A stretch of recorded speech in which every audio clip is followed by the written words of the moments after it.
बेटा अब हम लोग जो है सोडियम के कुछ कंपाउंड्स की प्रॉपर्टीज पढ़ रहे थे, है ना। और देखे थे कि कुछ कंपाउंड कैसे कैसे क्या है, क्योंकि हमारे पास बेसिकली क्लोर एल्कली प्रोसेस से क्या निकला था बेटा, हमारे पास NaCl निकला था। उससे हमने NaCl से पहले क्या बनाया था, NaOH। NaOH को हम लोग क्या बोलते हैं, कॉस्टिक सोडा। सोडियम हाइड्रोक्साइड को नॉर्मली हम लोग क्या बोलते हैं, caustic soda, CaUSTic। Caustic soda is called generally sodium hydroxide. Sodium hydroxide is also called caustic soda, ठीक है। अब मेरे पास जो अगला कंपाउंड है वो है मेरे पास बेकिंग सोडा। क्या है बेटा, बेकिंग सोडा। अब देखो पहले तो कंफ्यूज मत होना, एक तो बेकिंग सोडा है, एक वॉशिंग सोडा है, तो बेटा कंफ्यूज बिल्कुल नहीं होना है, ठीक है। बेकिंग सोडा क्या होता है, कैसे होता है, आइए इस चीज को जानते हैं। तो बेकिंग सोडा बनता किससे है, तो आप लोगों की बुक में एक लंबी सी रिएक्शन लिखी हुई है जिसमें आप लोगों को 3-4 रिएजेंट दे रखे। कौन कौन से रिएजेंट दे रखे बताइए, NaOH, अमोनिया, कार्बन नहीं, CO2 नहीं दे रखा होगा, CO2 तो निकलता है, और बेकिंग सोडा की baking soda NaCl H2O CO2 plus NH3। Okay okay okay sorry, NaOH plus है, OH नहीं है, NaCl है। क्या हो गया है, ये बोल रहा था NaOH। ठीक है सॉरी, मैंने बोला था NaOH था तो हाँ नहीं चिढ़ नहीं रहा है बेटा, वो तेरे से कहाँ चिढ़ती है। NaCl मैं कह रहा कुछ तो गड़बड़ बोल रहा है, CO2 प्लस अमोनिया। अगर मैं इन सब के रिएक्शन कराता हूँ, ठीक है, तो मेरे पास एक तो सॉल्ट निकलता है जो होता है अमोनियम क्लोराइड, और बेटा एक मेरे पास बेकिंग सोडा निकलता है। जो मेरे पास बेकिंग सोडा है तो हमारे पास क्या बनता है बेटा, sodium bicarbonate NaHCO3, sodium hydrogen carbonate, या फिर आप इसको क्या बोल सकते हैं, सोडियम बाइकार्बोनेट, ठीक है। अभी जब हमारे पास NaHCO3 बना, ये मेरे पास क्या है बेटा, क्या है, बेकिंग सोडा। ध्यान सुनिएगा इस चीज को, बेकिंग सोडा और बेकिंग पाउडर में अंतर है। बेकिंग सोडा की मदद से बेकिंग पाउडर बनाया जाता है, और वो कब बनता है आइए जानते हैं। जब आप इस बेकिंग सोडा को माइल्ड इडिबल एसिड, ये जो एसिड है इडिबल है, यानी कि जो आप खा सकते हो, एग्जाम्पल के तौर पर साइट्रिक एसिड या सिट्रिक एसिड जो भी आप बोलना चाहो, या टार्टारिक एसिड, इन दोनों एसिड की जो हमारे पास कंपाउंड आएगा, इसमें हमारे पास Na plus H2O plus CO2, बेटा CO2 यहाँ पर निकलेगा, जो आप बोल रहे थे ना निकलने वाला वो यहाँ पर, ठीक है। तो ये हमारे पास जो सोडियम हाइड्रोजन कार्बोनेट या फिर मेरे पास बेकिंग सोडा है, जब ये किसी भी माइल्ड इडिबल एसिड के साथ आता है तो हमारे पास क्या बन जाता है, एक सोडियम सॉल्ट का जो भी चीज बनेगा। एक्चुअल में ये कैसे काम आएगा ये मैं आपको बताऊंगा। इसके अलावा H2O और CO2। अब ध्यान सुनिएगा, ये जो CO2 यहाँ पर रिलीज हुई है, ये CO2 के काम क्या क्या होते हैं। जो आप लोगों का केक है फ्लफी और फूला हुआ सॉफ्ट होता है, तो जो उसमें जो फूला हुआ आता है वो किसकी वजह से आता है बेटा, एक्चुअल में CO2 गैस की वजह से ही आ पाता है।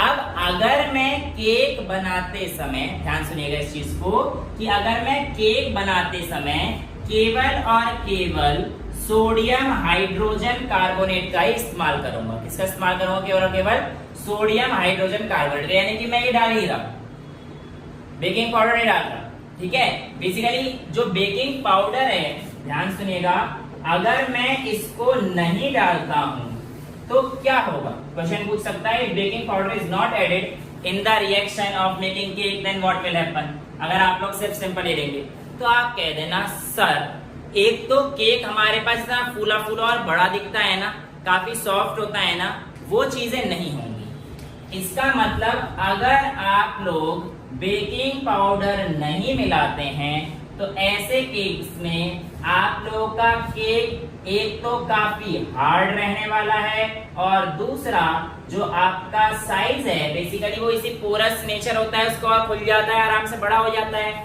लेकिन अगर आप बेकिंग पाउडर नहीं डालेंगे तो साइज भी क्या होने वाला है, स्मॉल साइज का होने वाला है। अब मेरी एक बात को बिल्कुल दिमाग में लगा लेना, बेकिंग पाउडर ऐसे ही नहीं है आपने डाल दिया और रिएक्ट हो गया, नहीं, ऐसे नहीं होता। बेकिंग पाउडर हमने बनाया तो है, ध्यान सुनिएगा, बेकिंग पाउडर हमने बनाया तो है। अब अगर हम लोग बेकिंग पाउडर को रिएक्ट कराना चाहते हैं तो जो हमारा डो होता है, आटा बेसिकली, उसमें जब हम लोग वाटर मिलाते हैं ना, जो पानी के साथ मिलने के बाद आपका बेकिंग पाउडर रिएक्शन करता है। यानी कि अगर आप सिंपल ऐसे ही छोड़ दोगे कि ले भाई बेकिंग पाउडर ये लिया और वहां पे पानी नहीं दिया आपने, तो सोडियम हाइड्रोजन कार्बोनेट और baking powder as it is रहेंगे, वो कोई रिएक्शन वहां पर नहीं करेंगे। समझ में आती है कहानी? अच्छा, दूसरी चीज, आप लोगों के पास, आपको ये समझ में तो आएगी कि हमारे पास सोडियम हाइड्रोजन कार्बोनेट क्या है, एक बेस है, माइल्ड एडिबल बेस है। सोडियम हाइड्रोजन कार्बोनेट क्या है बेटा हमारे पास? माइल्ड एडिबल बेस, आप इसे खा सकते हैं, ठीक है। लेकिन अगर मैं बेकिंग पाउडर नहीं डालता हूं तो क्या होगा, बेस से जो मेरा केक आएगा ना वो कड़वा हो जाएगा। कड़वा, बेसिक, बिटर, बेस है ना सिर्फ और सिर्फ, एसिड तो है नहीं हमारे पास यहाँ पर। समझ में आ रहा है? कोई डाउट तो नहीं है? तो यहाँ पर मेरे पास कड़वा केक है, सोच रहे कितना गंदा लग रहा है। अब मैंने क्या किया, ध्यान सुनो, ये क्या है बेटा मेरे पास? बेस है, माइल्ड बेस है, माइल्ड बेस है ना बेटा। ये मेरे पास क्या था? एसिड H+, मैंने आपको पहले बताया था एसिड की कोई रिएक्शन थोड़ी होती है, H+ की रिएक्शन होती है वो तो बेस के साथ जब आपने एसिड की रिएक्शन कराई तो एक न्यूट्रलाइजेशन रिएक्शन होती है, और न्यूट्रलाइजेशन रिएक्शन में जो आपके पास Na का सॉल्ट बनता है ना, यानी कि इसके साथ जो भी कंपाउंड बन रहा होगा, ये तो मैंने आपको आयन लिखा है, सॉल्ट प्लस वाटर तो निकल गया, तो कहानी खत्म। तो यहाँ पे बेसिकली जो सॉल्ट बना होगा ये क्या करता है कि जितना भी आपका एक्सेस बेस बन रहा है उसको रिकवर कर देता है, और इसका जो सॉल्ट बन जाता है बिल्कुल टेस्टी टेस्टी होता है, जो आपके केक में टेस्ट लाता है। तो केक का प्रोसीजर ये होता है सिंपल। एक बेकिंग पाउडर क्या काम है, ऐसे अगर मैं बताया था आपको, यहाँ केक का पाउडर जैसे लिखा हुआ है कुछ किताबों में डायरेक्ट लिख देते हैं कि हाँ भाई ये डाल दे बेकिंग पाउडर, CO2 रिलीज होगी, उससे फूल जाएगा, फुलाना ऐसा काम होता है।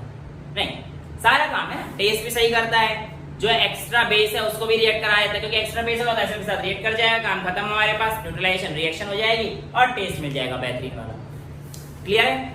कोई डाउट तो नहीं है यहाँ पर? अब जो हमारे पास यहाँ पर सोडियम हाइड्रोजन कार्बोनेट है, इसके यूजेस जान लेते हैं कि कहाँ कहाँ पर यूज होता है बेटा। सोडियम हाइड्रोजन कार्बोनेट के यूज आप लोगों ने देखे होंगे कि आप लोगों को एसिडिटी हो जाती है, तो एसिडिटी में हम लोग क्या करते हैं, इनो ले लेते हैं, या फिर कोई ऐसी चीज ले लेते हैं जिसमें हमारे पास क्या होता है, काम शुरू करे सिर्फ 6 सेकंड में, तो 6 सेकंड में काम कैसे शुरू करता है, एक्चुअल में एसिड ज्यादा रिलीज हो रहा है, तो हमें क्या चाहिए, एक ऐसा बेस चाहिए जो उस एसिड को क्या कर दे, न्यूट्रल कर दे।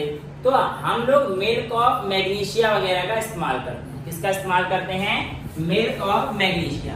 और जो मिल्क ऑफ मैग्नीशिया होता है बेटा, उसमें जो बेस होता है वो भी किस चीज का यूज करता है, पक्का भी सोडियम हाइड्रोजन कार्बोनेट का करता है। यानी कि आप सोडियम हाइड्रोजन कार्बोनेट को it can be used as acid के अगेंस्ट, तो हम लोग बोलेंगे एंटासिड।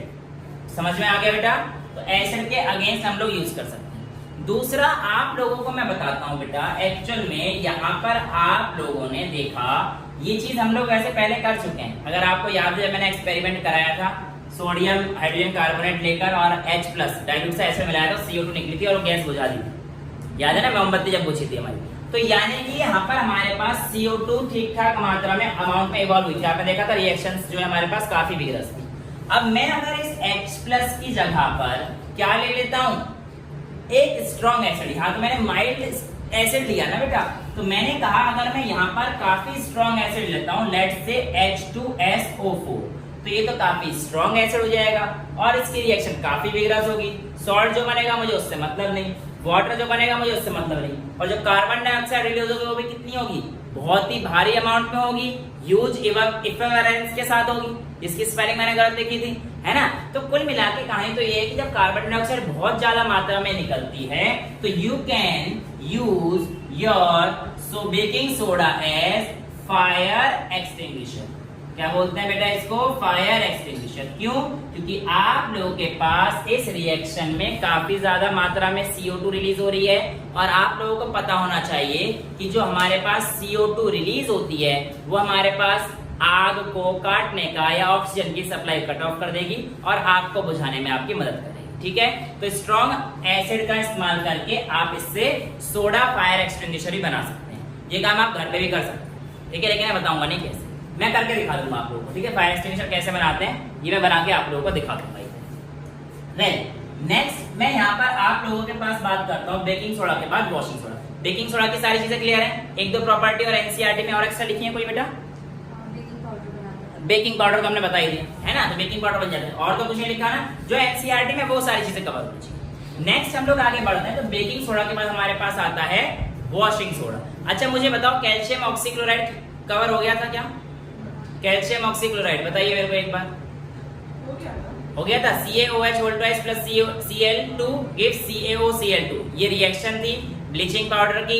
क्लोरीन इसमें प्रोड्यूस होता था और जो क्लोरीन होता था वही ब्लीचिंग एजेंट का काम करता था, क्योंकि वो हमारे पास रिएक्शन में घुल के डिटॉक्सिफाई कर देता था और उड़ जाता था, इससे हमारा वेस्ट निकल जाता था। फिर हमने इसके यूज बताए थे शायद कि ब्लीचिंग लाइनिंग इंडस्ट्री में, टेक्सटाइल इंडस्ट्री में, पल्प इंडस्ट्री में, डिसइंफेक्टेंट में, क्लोरीन के स्विमिंग पूल में, है ना। ये सारी चीजें हम लोगों ने कर ली थी, जहां तक मुझे याद आ रहा है। नहीं कराए तो आप करें। ठीक है, ओके। वेल नेक्स्ट जो हमारे पास है, देखो काफी कंफ्यूजिंग हो सकता है आप बच्चों के लिए कि सर नाम कैसे याद रखें। तो जो अगला नाम है वो है मेरे पास वॉशिंग सोडा। क्या है बेटा? Washing soda. वॉशिंग सोडा क्या होता है? देखो जो हमारे पास सोडियम बाइकार्बोनेट था वो क्या था हमारे पास? NaHCO3। और ये सोडियम कार्बोनेट होगा सिंपल, वो क्या होगा? Na2CO3। जब आप Na2CO3 यानी कि आप लोगों के पास Na2CO3 का प्रोडक्शन होना चाहिए। अभी कैसे होता है आइए इस चीज को डिटेल में थोड़ा सा जानने की कोशिश करते हैं। ठीक है, मैं इसको मिटा रहा हूँ। आई होप आप लोगों को समझ में आ गया होगा। कुछ भी नहीं कर रहा है, जो अभी हमने पढ़ा है। दूसरा डस्टर नहीं दिख रहा है क्या? छोटू सा होगा, बहुत बढ़िया मिटाता है, इसमें ज्यादा मेहनत लगती है। चल कोई बात। अब देखो यहाँ पर मैंने आप लोगों को NaHCO3 के बारे में बता दिया है कि सोडियम हाइड्रोजन कार्बोनेट कैसे बनता है, ये हम लोगों ने रिएक्शन देख लिया। अब मैं जो अगली रिएक्शन कराने जा रहा हूँ वो किसी कराने जा रहा हूँ? वॉशिंग सोडा की। पर वॉशिंग सोडा बनेगा कैसे? और एक चीज और खास रहेगी इसमें, जो हमें टॉपिक पढ़ना है वो क्या है? वाटर ऑफ क्रिस्टलाइजेशन, जो कि आपकी बुक में थोड़ा सा टॉपिक भी दे रखा है। वाटर ऑफ क्रिस्टलाइजेशन क्या है ये भी हम लोग देख लेते हैं, और कैसे काम करता है ये भी आज हम लोग जानेंगे। पहले मेरे पास सोडियम हाइड्रोजन कार्बोनेट NaHCO3 ये कंपाउंड है। अब अगर मैं इसको हीट कर देता हूं, क्या कर देता हूं बेटा? हीट कर देता हूं, तो हीट करने पर यहां पर H2O बाहर निकलेगा। H2O बाहर निकलेगा, बैलेंस आप कर लेना, और मुझे मिलेगा Na2CO3। ये जो सोडियम कार्बोनेट मिलेगा ये आपका मिलेगा जब आप सोडियम हाइड्रोजन कार्बोनेट को हीट करें। सोडियम हाइड्रोजन कार्बोनेट को हीट करने पर आप लोगों को सोडियम बाइकार्बोनेट मिल गया, लेकिन आपको इस बार सोडियम बाइकार्बोनेट, सोडियम कार्बोनेट से, तो सोडियम कार्बोनेट जो आपको मिला है इसमें जब आप अगेन वाटर के, देखो पहले तो हीट करके हमने इसमें से वाटर निकाल दिया, लेकिन दोबारा से मुझे क्या करना पड़ेगा? वाटर ऐड करने पड़ेंगे। और जब मैं ये वाटर ऐड करूंगा तो मेरे पास जो रिएक्शन है सोडियम कार्बोनेट डेकाहाइड्रेट, क्या नाम है इसका? सोडियम कार्बोनेट Na2CO3 का, 10 का मतलब डेका और H2 हाइड्रेट, तो इसका नाम आ जाएगा सोडियम कार्बोनेट डेकाहाइड्रेट। तो बेटा ये जो मेरे पास कंपाउंड है पूरा, ये मेरे पास क्या है? Washing soda. क्या है बेटा? Washing soda. वैसे याद रखना, वॉश मतलब वॉश किससे होता है? पानी से। जहां पानी मिला है वहां पे हमारे पास क्या आएगा? 10H2। लेकिन ये आया कहां से है? Na2CO3 पहले हमारे पास सोडियम हाइड्रोजन कार्बोनेट से आया वहीं से ही, उसमें कोई प्रॉब्लम नहीं है। उसकी हीट करी, फिर उसमें हमने Na2CO3 निकाल दी। इसकी कोई रिएक्शन की आपको जरूरत नहीं है, बस मेरे को ये बताना था आपको कि Na2CO3 कहां है। शायद एनसीईआरटी में मेरे हिसाब से Na2CO3 की डायरेक्ट रिएक्शन दे रखी है, और यहाँ से आप लोगों के पास, अच्छा दे रखी है बेटा, NaHCO3 की दे रखी है ना। तो यहाँ पे Na2CO3 आपको दे रखी है, और बाकी जो निकलेंगे H2CO2 वो तो हमारे से कोई मतलब नहीं है। चलो लिख ही दो यार, फिर कहोगे सर नहीं भी लिखा है, कोई फर्क तो पड़ना नहीं है मुझे तो ये चाहिए कि इसको मैं हीट करूंगा तो मैं यहाँ पे सोडियम कार्बोनेट निकल जाएगा। इस सोडियम कार्बोनेट को जब मैं अगेन वाटर के साथ रिएक्शन कराऊंगा तो मेरे पास सोडियम कार्बोनेट डेकाहाइड्रेट मिलेगा, जो कि मेरे पास क्या है, वॉशिंग सोडा। क्या है बेटा, वॉशिंग सोडा। अब ये जो वॉशिंग सोडा है बेटा, अगर मैं इसकी बात करता हूँ तो ये कहाँ कहाँ पर यूज होता है। देखो वॉशिंग सोडा है, सबसे पहले तो कहाँ यूज होगा, लॉन्ड्री में यूज होगा, राइट, लॉन्ड्री में तो यूज होगा ही होगा। इसके अलावा और कहाँ कहाँ पे यूज होगा, एनसीईआरटी यूजेस दे रखे होंगे एक दो। एक आपके पास परमानेंट हार्डनेस को रिमूव करने के लिए यूज होता है इसका मतलब क्या है? बेटा। आपके पास एक्चुअल में यहाँ पर तो इतना नहीं पाया जाता है, दिल्ली में आरओ वगैरह की सुविधा बहुत ज्यादा है, लेकिन जब आप पहाड़ों में जाओगे तो वहां पर जितने भी आप लोगों के पास कंपाउंड वाटर है, वो जो वाटर के मॉलिक्यूल्स हैं, उन मॉलिक्यूल्स में काफी ज्यादा हार्डनेस होती है। हार्डनेस दो तरीके की होती है, एक टेम्पररी हार्डनेस जो कि नॉर्मल बॉइलिंग वगैरह से निकल जाती है, और एक होती है परमानेंट हार्डनेस। जो टेम्पररी हार्डनेस है वो किसी और की वजह से होती है, सॉल्ट, और जो परमानेंट हार्डनेस है वो कोई और सॉल्ट की वजह से। तो आपके पास सल्फेट्स जो होते हैं उसकी वजह से आपके पास क्या हो जाते हैं, मैग्नीशियम सल्फेट का वाटर प्रेजेंट होता है, तो वो परमानेंट हार्डनेस का कॉज होता है। तो उसको निकालने के लिए हम लोग क्या यूज करते हैं, आपके पास वॉशिंग सोडा का इस्तेमाल। क्या होता है permanent hardness? उसमें सॉल्ट ज्यादा आ जाते हैं तो पानी की टर्बिडिटी खराब कर देते हैं, तो जब आप पानी पियोगे तो बीमार पड़ जाओगे। पानी तभी तो हम लोग आरओ वगैरह में इस्तेमाल करते हैं ताकि जो बेकार के मिनरल्स हैं वो निकल जाएं। सारे मिनरल्स हमारे इसको थोड़ी होंगे, ठीक है। तो ये कहानी हमारे पास आती है। अब इसके अलावा और कोई यूज दे रखा है एनसीईआरटी ने वॉशिंग सोडा का, बोरेक्स बनाने में। बोरेक्स, ठीक है। अब ये बोरेक्स क्या है, ये आप बड़ी क्लास में पढ़ना, 11th क्लास में है, ठीक है, बोरेक्स बनाने के लिए, ठीक है। बेसिकली बोरेक्स आपके पास बीड बोरेक्स टेस्ट भी होता है, थोड़ा सा एक्सप्लोजिव में भी यूज होता है। छोड़ दे, हाँ वही है, ठीक है। तो अभी और ही बच्चे हैं तो हम लोग उनका ध्यान में रखते हुए बोरेक्स के बारे में बात नहीं कर रहे, बस आप याद रखो थोड़ा सा एक्सप्लोजिव भी होता है इसका और इसमें इस्तेमाल होता है। नेक्स्ट हमारे पास वॉशिंग सोडा के बाद आता है ये जो .10H2 है, उनकी बात हम लोग कर लेते हैं, ठीक है। अब हम लोग अगर 10H2 को यहाँ पे देखेंगे तो ये क्या है, किसी मॉलिक्यूल के साथ fix number of water molecule. तो जो वाटर मॉलिक्यूल्स किसी भी पूरे कंपाउंड के पास फिक्स नंबर में रहते हैं, ऐसे वाटर मॉलिक्यूल्स को हम लोग क्या बोलते हैं, वाटर ऑफ क्रिस्टलाइजेशन। यानी कि किसी क्रिस्टल के आप लोगों के पास ये प्रेजेंट, किसी क्रिस्टल के यानी कि इसी मॉलिक्यूल के ही एक पार्ट है, यानी कि जो वाटर ऑफ क्रिस्टलाइजेशन है पूरे इसका मॉलिक्यूल का पार्ट है। तो सर आप हमें ये बताइए कि आपके पास ये जो N2CO3 है .10H2O, क्या ये गीला रहता है? नहीं बेटा, ये गीला नहीं रहता। क्यों गीला नहीं रहता सर? आप तो कह रहे हो ये वाटर ऑफ क्रिस्टलाइजेशन है, और वाटर ऑफ क्रिस्टलाइजेशन होने के लिए गीला होना चाहिए था। बेटा सुनो, वाटर ऑफ क्रिस्टलाइजेशन में हमारे पास जो 10 वाटर के मॉलिक्यूल्स हैं, ये एज अ क्रिस्टल उसके स्ट्रक्चर में प्रेजेंट रहते हैं, एज अ क्रिस्टल उसके स्ट्रक्चर में प्रेजेंट रहते हैं, ना कि एज अ लिक्विड, है ना। जब आप इसे उड़ा लोगे तो उड़ जाएगा, हीट करोगे तो पानी तो उड़ जाएगा, ठीक है, उसमें कोई दिक्कत वाली चीज नहीं। जैसे कि हमारे पास कॉपर सल्फेट का जो पाउडर है उसमें ब्लू विट्रॉल बोलते हैं। क्या बोलते हैं बेटा? Blue vitriol. ये मैंने आपको चैप्टर 1 में भी बता दिया। CuSO4.5H2 को हम लोग क्या बोलते हैं? Blue vitriol. और आपके पास FeSO4.7H2 को हम लोग क्या बोलते हैं बेटा? Green vitriol. सर, हाँ जी, प्रकाश में टेस्ट को भी मांग रहे हैं। आप ले जा सकते हैं यहाँ से चूज करके, ठीक है। तो यहाँ पर बेटा आप लोगों के पास ये क्या है, ब्लू विट्रॉल है, एक ग्रीन विट्रॉल, ठीक है। इनसे आप लोगों को पता रहना चाहिए कि हमारे पास वाटर ऑफ क्रिस्टलाइजेशन इनमें कितना रहता है। तो आपसे 10th क्लास के एग्जाम्स में आ सकता है बोर्ड में कि बताओ ग्रीन विट्रॉल में कितने नंबर और कितने वाटर ऑफ क्रिस्टलाइजेशन है, तो आपको आंसर पता होना चाहिए। 7 है। ब्लू विट्रॉल में तो नाम ना देकर डायरेक्ट पूछ ले, है ना, ऐसे ही पूछ सकता है। 7 ही होता है बेटा, MgSO4.7H2 ही बनता है, ठीक है। ये व्हाइट विट्रॉल होता है, ये भी व्हाइट होता है, ठीक है।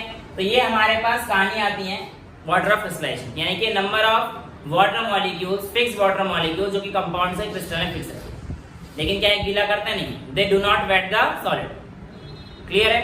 यहाँ तक कोई दिक्कत नहीं है। अब एक ऐसी हो आपका बता रखा है, एग्जांपल दे रखा है, एक्टिविटी दे रखी है कि इसमें आप लोग क्या लेंगे, कॉपर सल्फेट लेंगे। कॉपर सल्फेट में जब आप हीट करेंगे तो आप देखेंगे कि वो जो क्रिस्टल्स हैं वो व्हाइट कलर के हो गए हैं। यानी कि इसमें जो वाटर का एक्चुअल में जो कलर आ रहा था ब्लू कलर का, वो किसकी वजह से आ रहा था? 5 वाटर ऑफ क्रिस्टलाइजेशन की वजह से। जब आपने इन्हें हीट किया तो क्या हुआ? चला गया बाहर। ऐसे भी होता है कि ऐसा लगता है कलर। बेटा ये तो कंपाउंड की प्रॉपर्टी है ना, किसी में आप कुछ मिलाओगे तो रिएक्शन हो रही है, उसको तो आप कुछ नहीं कर सकते।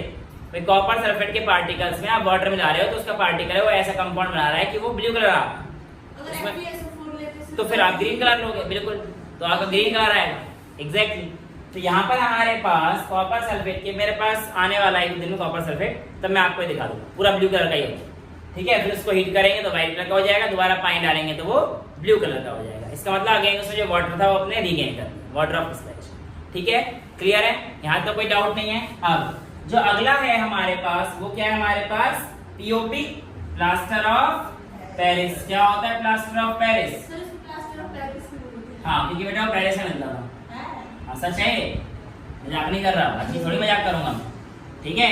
तो बेटा प्लास्टर ऑफ पेरिस एक्चुअल में कहा इसलिए गया है पेरिस, क्योंकि जिससे बनता है उसका नाम है जिप्सम। क्या है? जिप्सम। और जो जिप्सम था वो हमारे पास किस में मिलता था? सारा पेरिस में मिलता था मेजर में, तो इसलिए वहां पे नाम होगा कि भैया प्लास्टर ऑफ पेरिस। अब देखो जरा ध्यान से होता क्या, आपके पास calcium sulphate dihydrate CaSO4 dot 2H2, ये क्या है? जिप्सम बनाया। इस जिप्सम को जब आप हीट करते हो, ध्यान रखिएगा 100 डिग्री सेल्सियस या 373 केल्विन, इससे ऊपर की हीट मत दे देना। इससे ऊपर की हीट दी तो जो आपके वाटर मॉलिक्यूल्स आपको रखने हैं वो भी नहीं रहेंगे। तो इसका मतलब हमारे पास ऐसा हो जाएगा CaSO4 dot half H2O plus 1/2 H2। ये ओवरऑल रिएक्शन होती है। और ये जो CaSO4 डॉट हाफ H2O, जिसको आप कैल्शियम सल्फेट हेमीहाइड्रेट भी बोलते हैं, यही आपका पास क्या है? Plaster of Paris. अब यहाँ पर आप लोगों को अगर इसे ज्यादा हीट कर देंगे तो बेटा क्या होगा? कुछ ज्यादा तो नहीं होने वाला, इसके पास जो आधा मॉलिक्यूल था पानी का ये भी यहाँ से चला जाएगा, और जब ये यहाँ से चला जाएगा तो आपके पास क्या बचेगा? सिर्फ और सिर्फ कैल्शियम सल्फेट। और ये जो CaSO4 बचता है, जो सिर्फ के सिर्फ CaSO4 है, इसको हम लोग क्या बोलते हैं? Dead burn plaster. क्या बोलते हैं बेटा उसे हम? Dead burn plaster. तो ये जो हमारे पास कैल्शियम सल्फेट है ये कब आएगा? जब हम लोग उसे 100 डिग्री सेल्सियस से भी ऊपर हीट कर देंगे तो जो आधा मॉलिक्यूल वाटर का बचा था वो भी चला जाएगा, तो हमारे पास डेड बर्न प्लास्टर बनेगा। अब यहाँ पर ये जो पीओपी है, यहाँ पर आप लोग कहेंगे कि सर क्या ये आधा मॉलिक्यूल पानी का? मुझे बताओ जरा कैसे आता है। एक्चुअल में आधा मॉलिक्यूल पानी का होता ही नहीं, ये तो बस उसके फॉर्मूले को दर्शाने के लिए है। असल में आप लोग कह सकते हैं कि 2 मोल कैल्शियम सल्फेट का जो रिएक्शन है वो हमारे पास 1 मोल पीओपी देगा। यानी कि इस रिएक्शन को मैं ओवरऑल 2 से मल्टीप्लाई करता हूँ, ऐसे 2 into CaSO4 dot 2H2 on heating gives CaSO4 dot H2 और इसके, अब ठीक है, कोई दिक्कत तो नहीं। तो यहाँ पर हमारे पास ये कहानी आ जाती है और ये कितने हो जाएंगे? Plus 3H2। क्लियर? तो यहाँ पर हमारे पास क्या है कि जो वैल्यू है वो हमारे पास 1 मोल के लिए आ रही है। किसके लिए आ रही है? 1 मोल के लिए आ रही है। ठीक है, तो ये बैलेंस कर लेना, CaCa हो गया, SO4 ट्वाइस हो गया, H2 हो गया हमारे पास 2 2 4, यहाँ पे कितने हो गए? 3 और 1 4। नहीं, अब तो सही है ना, पर ये Ca बैलेंस नहीं होगा, फिर 2 और 2 4 3 ये हो गए। अगर मैं इसकी पूरे में ट्वाइस करता हूँ तो बेटा ये तो 1H2 ही बनेगा और ये 2 बनेगा ना। अब बैलेंस हो, ये भी तो हाफ है, इसकी ट्वाइस मल्टीप्लाई कर रहा हूँ तो ये 1 बनेगा और ये हमारे पास, ठीक है। या तो ये ओवरऑल रिएक्शन में 2 की मल्टीप्लाई करिए तो ये हुआ है। तो ये हमारे पास कहानी आती है कि जो 2 मॉलिक्यूल है उनसे 1 मॉलिक्यूल वाटर आता है, तो आधा मॉलिक्यूल पानी का तो कोई मतलब नहीं होता। समझ में आ रहा है? तो इसका मतलब ये है कि 2 मोल रेड करके 1 मोल पानी के साथ रिएक्शन करता है, इसके 2 मोल 1 मोल पानी के साथ। क्लियर है? यहाँ तो कोई दिक्कत नहीं है। तो ये आप लोगों के पास डेड बर्न प्लास्टर आपको समझ में आ गया है। इसका यूज आप समझ लेते हैं कहाँ पे होता है, पीओपी का। बेटा प्लास्टर ऑफ पेरिस का यूज आप लोगों का टॉयज इंडस्ट्रीज में काफी सारी यूज होती है। इसके अलावा आप लोग जो मेकिंग वॉल्स वगैरह जो बनाते हैं, दीवारें वगैरह बनती हैं, वो भी कई सारी पीओपी की बनती है, फॉल सीलिंग वगैरह बनती है ना। तो मेकिंग वॉल्स भी आप लोग लिख सकते हैं। इसके अलावा यूज बाय डॉक्टर, वो कैसे यूज कर लेते हैं सर? कौन डॉक्टर। डॉक्टर कैसे यूज कर लेते हैं, आइए जानते हैं। एक्चुअल में जब डॉक्टर है वो हमारे पास जब आपका यहाँ पे क्या लगता है, हड्डी जब फ्रैक्चर हो जाती है, चोट लगती है, तो आपके पास यहाँ पर एक व्हाइट से कलर का सब्सटेंस को चढ़ा देते हैं। एक्चुअल में वो क्या होता है, प्लास्टर ऑफ पेरिस होता है, जो कि पहले गीला होता है और फिर बाद में जैसे जैसे उसका वाटर मॉलिक्यूल सूखने लगता है वो ड्राई होने लग जाता है। तो पहले तो वो गीला ही होता है और उसके बाद वो क्या होता है, धीरे धीरे वाटर के मॉलिक्यूल इवेपोरेट हो जाते हैं और वो सॉलिड मास बाद में बन जाता है। तो वही हमारे पास क्या यूज करते हैं, डॉक्टर यूज करते हैं पीओपी में, जो शायद आपके भी लगा था पैर में। ठीक है, तो जो डॉक्टर हैं वो ऐसे यूज करेंगे। समझ में आ गया? तो पहले तो लिक्विड ही आएगा वो, जब आप उसमें वाटर डालोगे तो क्या होता है, लिक्विड हो जाता है। ठीक है, इसलिए जो आपके पास ये पीओपी है इसको आपको मॉइस्चर फ्री रखना पड़ता है। कैसा रखना पड़ता है, मॉइस्चर फ्री, क्योंकि फिर उसके बाद वाटर जो आपके पास है उससे यूज करके सॉफ्टवेयर हो जाएगा और फिर वो बेकार भी हो सकता है। ठीक है, तो ये कहानी रहती है आपके पास किसकी, चैप्टर नंबर 2 की, जिससे हमने सारी चीजें करनी है। एक बार मैं एनसीईआरटी के इंटेस्ट क्वेश्चन वगैरह देख लेता हूँ। पीछे के हम लोगों ने सारे इंटेस्ट क्वेश्चन करे थे, नहीं करे थे, बताएंगे एक बार। यू हैव टू सॉल्यूशन कर लिया था, पीएच ऑफ सॉल्ट से पहले तो कर लिए थे। उसके बाद ये है, what is the common name of the compound CaOCl, bleaching powder, और chemical name calcium oxychloride. Name the substance which on treatment with chlorine yields bleaching powder, calcium hydroxide. Calcium hydroxide के तो Cl2 से react कराकर CaOCl2 आया था, तो ये क्या है, calcium hydroxide. Name the sodium compound which is used for softening hard water. कौन सा है जो सॉफ्टनिंग हार्ड वाटर के लिए, मैंने आपको बताया था सोडियम कार्बोनेट, Na2CO3। नेक्स्ट है, what will happen if a solution of sodium hydroxide is heated, give the reaction involved. देखिए यहाँ पर थोड़ा दी, NaHCO3 on heating gives Na2CO3 plus H2O plus CO। ठीक है, ये रिएक्शन आप लोगों को लिखनी है, बैलेंस आप लोग कर लेना प्लीज, बड़े हो गए हो। Give the reaction equation to show the reaction between plaster of Paris and water। आप इस बार उल्टी रिएक्शन लिखोगे इसकी, plaster of Paris और water gives CaSO4.2H2, उल्टी रिएक्शन। ठीक है ना, ये आपके पास कहानी आती है। उसके बाद आते हैं हम लोग किस पे बेटा, बैक एक्सरसाइज पर। A solution turns red litmus blue, its pH is likely to be। बताओ, रेड से ब्लू कर रहा है तो क्या होगा, एसिडिक होगा या बेसिक होगा, पहले ये बताओ। बेसिक होगा। ऑप्शन है 1, 4, 5, 10, तो आंसर आ गया 10। A solution reacts with crushed egg shells to give a gas that turns lime water milky। The solution has, option है NaCl, HCl, LiCl और KCl। अब बताओ इसमें, एक इसने बोला एक सॉल्यूशन क्रश्ड एग शेल से रिएक्ट करता है जो कि आपका लाइम वाटर को मिल्की कर देता है। इसका मतलब हमारे पास सॉल्यूशन में क्या है, अब सुनो, एक्चुअल में हमारे पास जो एग की शेल होती है उसमें कैल्शियम कार्बोनेट होता है। एग की शेल किसकी बनी होती है, कैल्शियम कार्बोनेट की होती है। और कैल्शियम कार्बोनेट जब हम लोग HCl गैस के साथ रिएक्शन कराते हैं तो हमारे पास क्या आता है, CO2 गैस का इवोल्यूशन हो जाता है अलॉन्ग विद H2O, और हमारे पास वो CO2 गैस होती है वो लाइम वाटर क्या कर देती है, मिल्की कर देती है। ठीक है, समझ में आ गया। अब देखो ना, Ca अभी मैंने आपको बताया था भाई, कैल्शियम कार्बोनेट का आप रिएक्शन कराइए HCl के साथ। ठीक है, तो यहाँ पे हमारे पास CO2 और H2 तो निकाल दो इससे, और CaCl2 आपके पास यहाँ पे मिल जाएगा कैल्शियम, ये रिएक्शन। ठीक है, समझ में आ गया। तो ये आप लोगों से पूछा जा सकता है कैसे क्या होगा। नेक्स्ट है 10 ml सॉल्यूशन ऑफ NaOH। ध्यान से करना है, कोई बड़ी चीज तो है नहीं, सिंपल सी बात दे रखी है। 10 ml हमारे पास किसको दे रखा है इसने, NaOH को। Is found to be completely neutralized by 8 ml of HCl। ठीक है, तो 10 ml न्यूट्रलाइज कर रहा है कितने से, इससे। If we take 20 ml of ये, the amount of HCl solution required to neutralise it, तो भैया 10 का डबल हो गया तो कितना आएगा, 16 ml आ जाएगा। न्यूट्रलाइजेशन रिएक्शन करनी है ना, अगर 10 ml 8 ml कर रहा है तो 20 ml कितना करेगा, 16 ml। ठीक है, इसका वैसे फॉर्मूला भी आप लोग लगा सकते हो, वैसे तो आप लोग करा सकते हैं, नॉर्मेलिटी निकालते हैं, m1 v1 is equals to m2 v2। Even m1 की जगह हमारे पास क्या आएगा n, नॉर्मेलिटी निकाली जाती है, n1 v1 is equals to n2 v2।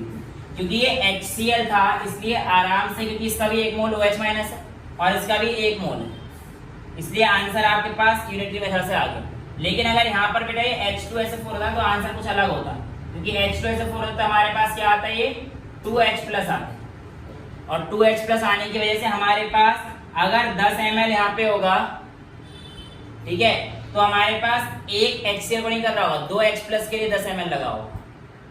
HCl में सिर्फ एक ही H प्लस निकलता है ना, लेकिन H2SO4 में कितने निकलते हैं, 2H प्लस निकलते हैं। बड़ी क्लास की बात भी छोड़ दो, 11th में आएगा, बट ये आप बेसिसिटी वाली रिएक्शन, ठीक है। Which of the following is used to treat indigestion? Antibiotic, analgesic, antacid और एंटीसेप्टिक। अभी बता दिया है मैंने आपको। नेक्स्ट है right the word equation and balance. Dilute sulphuric acid with zinc granules कर रखी है हमने H2SO4 और ज़ाइलर के साथ। नेक्स्ट हमारे पास HCl विद Mg, ये भी NaCl निकाल रखी है और हाइड्रोजन गैस निकल जाएगा। Dilute sulphuric acid with aluminium pyrite, H2SO4 को किससे करना है, Al के साथ, ठीक है, तो एल्युमिनियम सल्फेट बन जाएगा और हाइड्रोजन गैस अलग निकल जाएगी, ठीक है, Al2SO4 होल थ्राइस। नेक्स्ट है dilute HCl with iron filings, FeCl2 हां प्लस है, ठीक है, ये हमारे पास कहानी है। नेक्स्ट है compounds such as alcohol, glucose also contain hydrogen but are not categorized as acid, describe an activity to prove it। करा दी थी एक्टिविटी हमने, इसने कहा describe an activity, तो हमने एक्टिविटी कर ली, क्योंकि हमारे पास उसमें जो आयन्स होते हैं वो इतने नहीं होते, वीक होते हैं और पूरा कंप्लीटली आयनाइज नहीं हो पाते हैं, पार्शियल आयनाइज होते हैं, है ना, तो इसलिए वो आराम से इलेक्ट्रिसिटी या किसी भी चीज को कंडक्ट नहीं करा सकते, इसलिए they are not categorized as acid. इसने बोलता है why does distilled water do not conduct electricity whereas rain water does, क्योंकि रेन वाटर में हमारे पास क्या होते हैं, कुछ आयंस होते हैं, लेकिन डिस्टिल्ड वाटर हमारे पास प्रॉपर क्या होता है, न्यूट्रल होता है। जितने H प्लस आयंस होते हैं उतने ही उसमें OH माइनस आयन भी होते हैं जो कि उसको न्यूट्रल कर देते हैं। नेक्स्ट है why do acid not show acidic behaviour in the absence of water. बेटा मैंने आपको बताया था जब तक पानी नहीं मिलेगा तो हाइड्रोनियम आयन फॉर्म ही नहीं होगा, H plus ion is not formed, यानी कि H3O पॉजिटिव। मैंने आपको क्या बताया था कि H प्लस आयन एक्चुअल में अकेला तो कुछ होता ही नहीं है, जब ये पानी के साथ मिलकर हाइड्रोनियम आयन बनाता है तब जाके काम करता है। इसी के एग्जांपल में मैंने कहा था, एक आपके पास वेट लिटमस होगा ब्लू वाला और एक होगा ड्राई लिटमस, तो जो ब्लू से वेट लिटमस को रेड कर देगा लेकिन ड्राई वाले को नहीं करेगा, क्योंकि उसमें हमारे पास हाइड्रोनियम आयन है ही नहीं। यही आंसर आपको इसमें लिखना है कि जो आपके पास एसिड है in the absence of water नहीं बना दिखा पाता कुछ भी, क्योंकि इसमें हाइड्रोनियम आयन नहीं होता है। नेक्स्ट है 5 सॉल्यूशन ए से लेकर ई तक, जब हमने करा 4, 1, 11, 7, 9, 4 वाला एसिड, 1 वाला एसिड, 11 वाला बेस, 7 वाला न्यूट्रल और 9 वाला बेसिक, यही बताना है। इसमें कौन स्ट्रॉन्गली अल्कलाइन है तो 11, स्ट्रॉन्गली एसिडिक कौन है 1, वीक एसिडिक कौन है 4, वीकली अल्कलाइन कौन है 9, ठीक है, समझ में आ रहा है। नेक्स्ट है equal length of magnesium ribbons are taken in test tube A and B, HCl पहले में डाला और दूसरे में एसिटिक एसिड डाला, आपसे बोला है किस में ज्यादा फिजिंग होगी और क्यों, HCl वाले में स्ट्रॉन्ग एसिड है, हाइड्रोजन के आयंस बहुत जल्दी से विग्रसली आएंगे, स्ट्रॉन्ग एसिड होने की वजह से उसके आयंस डिसोसिएट ज्यादा हुए होंगे और वीक एसिड वाले भी कम हुए होंगे, यही आपका आंसर है। Fresh milk has a pH of 6, fresh milk का pH क्या है 6 है, और how do you think the pH will change as it turns into curd, increase हो जाता है और डिक्रीज होता है। बेटा pH जब कर्ड होता है तो एक्चुअल में लैक्टिक एसिड बनता है, जो नॉर्मल pH है उससे कम होगा, एसिड बन रहा है तो pH क्या होगा कम, ठीक है, क्योंकि जो हमारे पास कर्ड बनेगा उसमें लैक्टोबैसिलस बैक्टीरिया होते हैं जो कि एसिडिक मीडियम प्रोवाइड करा देते हैं और उसकी वजह से हमारा pH क्या रहता है कम, क्लियर है। नेक्स्ट है आपके पास a milkman adds very small amount of baking soda to fresh milk. अब बेकिंग सोडा डाल रहा है फ्रेश मिल्क में तो उसने बेसिक कर दिया। ये बोल रहा है why does he shift the pH of fresh milk from 6 to slightly alkaline, बताइए ऐसा क्यों किया होगा उसने। एसिडिक दूध चाहिए नहीं एसिडिक दूध नहीं बेटा, एक्चुअल में नहीं सर दूध फट ना जाए, देहाती भाषा में बोले तो फट ना जाए और अंग्रेजी भाषा में बोले तो दूध की कर्डलिंग ना हो जाए। जो कर्डलिंग होती है वो हमारे पास एसिडिक मीडियम में होती है और एसिडिक मीडियम में अगर हम लोग ज्यादा देर तक छोड़ेंगे दूध फट जाता है या उसकी कर्डलिंग हो जाती है, कर्डलिंग ऑफ मिल्क, कर्डलिंग हो जाती है, दूध फट जाता है और अगर इसका कॉपर के ऊपर दिक्कत हो जाएगी ना बेटा फिर तो। तभी तो हम लोग ऐसे यूज सॉल्ट प्लस आयोडीन निकल बेकार हो गया ना, ये तो सॉल्ट तो बनाया ही नहीं है दूध का। तो वो सॉल्ट जो होता है वो क्यों बन जाता है? नहीं वो एक्चुअली पनीर तो अलग चीज से बनता है, इससे तो बनाते हैं लोग दूध फाड़ के, चीज जो बनाते होते हैं, बाकी रिएक्शंस भी होती हैं उसमें कराते हैं, तो तुम भी बना लो घर पे, कोई बड़ी चीज तो है नहीं। नेक्स्ट तो समझ में आएगा 6 से स्लाइटली इंक्लाइंड, ताकि वो कर्लिंग ना हो सके और ज्यादा लंबे समय तक ड्यूरेबिलिटी रहे। मिल्कमैन है ना, ये तो लिखा है ना मिल्कमैन, बेचना होगा उसे, हो सकता है दूर हो जहाँ पे तो देने जाना हो, तो हो सकता है ज्यादा फट जाए दूध, तो इससे थोड़ा सा सोडा मिला देता है वो, ताकि बेसिक हो जाए, उसकी ड्यूरेबिलिटी बढ़ जाए, कर्लिंग ना हो। नेक्स्ट है why does this milk takes a long time to set as curd. अब कर्ड बनने के लिए ये वाला दूध लंबा टाइम क्यों लेता है? सीधी सीधी बात है, कर्ड बनना मतलब एसिडिक बनना। अब आप पीएच आगे शिफ्ट कर चुके हो, कर्ड बनने के लिए पीछे आना होता है, तो जब पीएच आगे शिफ्ट हो गया तो पीछे आने के लिए टाइम लगेगा, सिंपल सी बात है, इसमें कोई रॉकेट साइंस तो है नहीं। Plaster of Paris should be stored in a moisture proof container. अभी आपको बताया अगर मॉइस्चर से मिल जाएगा तो उसकी सॉफ्टनिंग हो जाएगी और उसके बाद हाँ हार्ड नहीं रहेगा, वो सॉफ्ट हो जाएगा, प्लायबल हो जाएगा और जिस काम के लिए मैंने रखा था वो काम नहीं हो पाएगा। नेक्स्ट है व्हाट इज न्यूट्रलाइजेशन रिएक्शन। जब एसिड और बेस मिलकर सॉल्ट प्लस वाटर देते हैं और देते हैं, 2 रिएक्शन पूछी मैंने, कम से कम 10 रिएक्शन तुम्हें लिखवा दी। नेक्स्ट है give two important uses of washing soda and baking soda. आज ही पढ़ाया है बेकिंग सोडा कहाँ पे काम आता है, बेकिंग सोडा कहाँ पे काम आता है बताइए। तो कार्बन डाइऑक्साइड निकलता है उसमें, तो फायर एक्सटिंग्विशर में, और दूसरा एसिडिटी खत्म करने के लिए न्यूट्रलाइजेशन में। नेक्स्ट आपके पास वॉशिंग सोडा बता ही दिया है, पहला बोरेक्स लिख लो, दूसरा हार्डनेस रिमूव करने के लिए, तीसरा लॉन्ड्री में, और भी जो लिखने हैं एनसीईआरटी से नजर से देख के आप लोग आराम से लिख सकते हैं। इस तरीके से हमारे पास जो चैप्टर है वो पूरा क्या हो गया है, दी एंड हो गया है। अगले चैप्टर हम लोग करंट से शुरुआत करेंगे, जो आपके उससे शुरुआत करेंगे। That's all for today, thank you so much.